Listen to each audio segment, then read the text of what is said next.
اگر آپ اللہ کا قرب حاصل کرنا چاہتے ہیں نا، قرب الہی حاصل کرنا چاہتے ہیں، آپ اللہ تبارک و تعالیٰ کے قریب ہونا چاہتے ہیں، تو آپ نے ہر قسم کے گناہوں کو چھوڑنا ہوگا،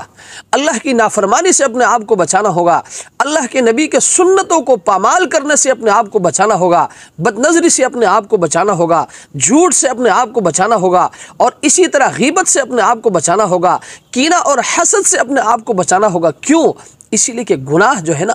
گناہوں کے اندر نجاست ہوتی ہے، گناہ جو ہے نا یہ گندگی ہے، اور اللہ کی ذات وہ پاک ذات ہے۔ تو جس شخص کے جسم پر، جس انسان کے جسم پر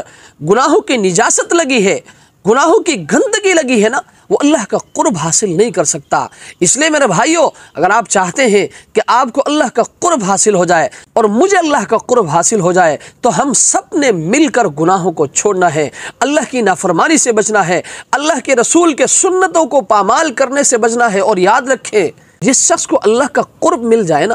قرب الہی جس شخص کو حاصل ہو جائے، تو یاد رکھیں اس کی زندگی میں سکون آ جاتا ہے، پریشانیاں ختم،